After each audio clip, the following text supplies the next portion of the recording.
साथ संगत जी, प्यार से कहना धन निरंकार जी। आशा करती हूँ आप सभी बहुत अच्छे होंगे। आप सभी का बहुत बहुत स्वागत है। एक नई साखी के साथ फिर से हाजिर हूँ मैं। साथ संगत जी, हमें अपने चरित्र के समान ही अपना व्यवहार करना चाहिए, तभी हम सफल हो सकते हैं। इसके विपरीत आचरण अपनाने से हम अपना धन और मान दोनों गंवा देते हैं। और आज की साखी भी इसी विषय पर आधारित है। चलिए आज की साखी सुनते हैं। साथ संगत जी, सूर्यनगर में धनंजय नाम का एक बहरूपिया रहता था। धनंजय को रूप बदलने की कला आती थी और इस कला को प्रदर्शित करके वो लोगों को प्रसन्न करता था और अपनी जीविका चलाता था। धनंजय अपनी कला में इतना माहिर था कि कई बार लोग उसे पहचान नहीं पाते थे। साथ संगत जी, एक बार सूर्यनगर में एक विशाल मेले का आयोजन हुआ। अलग अलग कलाकारों ने वहां अपनी प्रतिभा का प्रदर्शन किया। तभी जनता ने देखा कि खुद वहां के महामंत्री मंच पर खड़े हो गए हैं और वो लोगों से कुछ कहना चाहते हैं। महामंत्री के पास थोड़ी ही देर में बहुत सारी भीड़ इकट्ठी हो गई। तो महामंत्री ने सभी से कहा कि मैंने सभी कलाकारों का प्रदर्शन देखा और अपने राज्य में इतनी प्रतिभाएं छिपी हुई हैं। ये देखकर मुझे बहुत खुशी हुई। मैं महाराज से अनुरोध करूंगा कि वो कलाकारों को खुद पुरस्कार दें। साथ संगत जी, ये सुनते ही सारा पंडाल हर्ष ध्वनि से गूंज उठा। और आगे क्या होगा, अभी लोग ये सोच ही रहे थे कि तभी महामंत्री ने अपने ऊपरी वस्त्र उतार फेंके।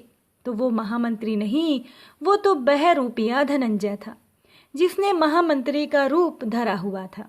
साथ संगत जी, धनंजय के इस कौशल को देखकर सभी हैरान हो गए, क्योंकि कोई भी उसे थोड़ा सा भी पहचान नहीं पाया था।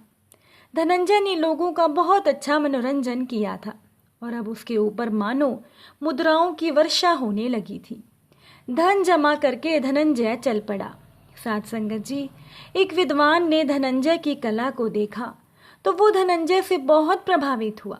उस विद्वान ने धनंजय को सुझाव दिया कि तुम राजा के समक्ष जाकर अपनी कला का प्रदर्शन क्यों नहीं करते। अगर राजा प्रसन्न हो गए तो एक ही बार में तुम्हारी सारी दरिद्रता खत्म हो जाएगी। साथ संगत जी, धनंजय को भी ये सुझाव पसंद में आ गया। उसने एक मोहिनी स्त्री का वेश धारण किया और राजा के दरबार में जा पहुंचा। उसने इतना सुंदर रूप धरा था कि सभी दरबारी और राजा तक उसके रूप पर मुग्ध हो गए। धनंजय ने जब देख लिया कि उसकी कला सबके हृदय पर अपनी छाप छोड़ चुकी है, तो फिर धनंजय ने सारे दरबार को अपना वास्तविक परिचय दिया। साथ संगत जी, अब वहां के राजा भी धनंजय की कला से बहुत खुश हुए। कुछ स्वर्ण मुद्राएं देकर राजा ने धनंजय को रोज एक नया रूप धरकर अपने दरबार में आने को कहा। अगले दिन धनंजय ने एक सन्यासी का वेश धरा और राजा के दरबार में जा पहुंचा। धनंजय ने शास्त्रों की और दर्शन के गुणों की व्याख्या की और ईश्वर की महत्ता से सबको परिचय करवाया। अब राजा उसके वास्तविक से लगने वाले रूप से बहुत खुश हुए और राजा ने उस सन्यासी को 100 स्वर्ण मुद्राएं पुरस्कार में देनी चाहिए। लेकिन धनंजय ने कहा, महाराज, मैं सन्यासी हूं, मुझे धन से क्या मतलब। इतना कहकर वो शांति से दरबार से बाहर निकल गया। साथ संगत जी, सन्यासी के बाद धनंजय ने नर्तकी का रूप धारण किया। अब नर्तकी के रूप में उसने लय और ताल पर ऐसा सुमधुर नृत्य प्रस्तुत किया कि राजा और उसके सारे दरबारी देखकर हैरान हो गए। राजा ने उसे दोबारा 100 स्वर्ण मुद्राएं पुरस्कार के रूप में देनी चाहिए। लेकिन धनंजय ने राजा से कहा कि हे महाराज, आपका यश सुनकर मैं इतनी दूर से आई हूं। आशा है कि आप मेरी कला का उचित सम्मान करेंगे। राजा को यह बात अच्छी नहीं लगी। राजा ने क्रोधित होकर कहा कि ये क्या मजाक है। कल तो तुमने एक भी स्वर्ण मुद्रा नहीं ली थी और आज तुम्हें 100 स्वर्ण मुद्राएं भी कम लग रही हैं। एक ही दिन में व्यक्ति का लालच इतना बढ़ गया, ये तो मैंने आज तक नहीं देखा।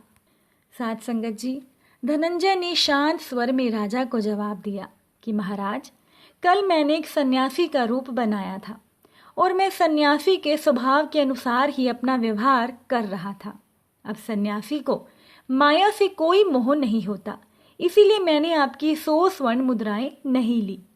लेकिन महाराज, एक नर्तकी तो अपनी कला का प्रदर्शन अधिकाधिक धन प्राप्ति के लिए ही करती है और नर्तकी का मकसद केवल अधिक से अधिक धन कमाना ही होता है। इसीलिए सन्यासी के लिए जहाँ 100 स्वर्ण मुद्राएं व्यर्थ थी, वहां पर नर्तकी के लिए 100 स्वर्ण मुद्राएं काफी नहीं थी। अब धनंजय के जवाब से महाराज बहुत प्रसन्न हुए और धनंजय को उन्होंने 500 स्वर्ण मुद्राएं दी। साथ संगत जी, इंसान को अपने चरित्र के समान ही व्यवहार करना चाहिए, तभी वो सफल बनता है। जैसे अगर आप एक साधु होकर लोभ, मोह और क्रोध रखेंगे तो आप साधु कहलाने लायक नहीं हैं। और एक नर्तकी अगर वो सादा व्यवहार रखेगी तो उसका जीवन कैसे चलेगा।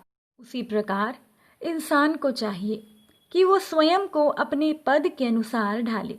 अगर नौकरी पेशा है तो आप में अपने अधिकारी की आज्ञा मानने का गुण होना चाहिए, और अगर आप अधिकारी हैं तो आप में आदेश देने के उचित गुण होने चाहिए।